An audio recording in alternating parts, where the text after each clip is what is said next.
गावचे प्रश्न सोडवणारा कारभाऱ्याकडूनच संतापजनक कृत्य झाल्याचं समोर आले। नाशिकच्या चांदवड तालुक्यातील एका गावात मुलींच्या आजीच्या मदतीनं सरपंचानं दोघा बहिणींवर लैंगिक अत्याचार केल्याची घटना उघडकीस आली आहे। या घटनेनं खळबळ उडाली असून या प्रकरणाची चांदवड पोलिसात गुन्हा नोंद करण्यात आलाय। सरपंच पदाला काळीमा फासणारी घटना नाशिकच्या चांदवड तालुक्यात उघडकीस आली आहे। चांदवड तालुक्यातील एका गावातील अल्पवयीन मुलीला व तिच्या बहिणीसोबत गावचा सरपंच साईनाथ नागू कोल्हे यानं लैंगिक अत्याचार केल्याची घटना उघडकीस आली आहे। या सरपंचानं दोन्ही मुलींना ब्रह्मगिरी लॉज, त्र्यंबकेश्वर व नाशिक, शिर्डी, अहिल्यानगर व विटावे येथे नेऊन शरीर संबंध प्रस्थापित केले। यासाठी त्याने मुलीच्या आजीची मदत घेतल्याचं समोर आले। दरम्यान सदर प्रकरणात दोन्ही मुलींची आजी संगीता आहिरे हिने सरपंच साईनाथ कोल्हे व संजय पवार यांच्यासोबत मुलींना जाण्यास सांगितलं, मात्र मुलींनी सोबत जाण्यास नकार दिला।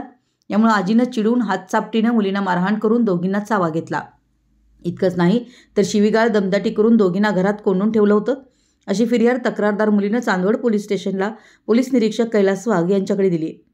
यानंतर पोलिसांनी तपास करत अत्याचार केल्याप्रकरणी चांदवड तालुक्यातील सरपंच साईनाथ नागू कोल्हे, साक्षीदार संजय त्र्यंबक पवार व मुलीची आजी संगीता मनोहर अहिरे या तिघांविरोधात बालकांचं लैंगिक अपराध व अनुसूचित जाती जमाती अत्याचार प्रतिबंधक कायद्यान्वये गुन्हा दाखल करण्यात आला आहे। या घटनेनं परिसरात खळबळ उडाली आहे। सदर घटनेचा मनमाड विभागाचे पोलीस उपअधीक्षक बाजीराव महाजन हे अधिक तपास करीत आहेत।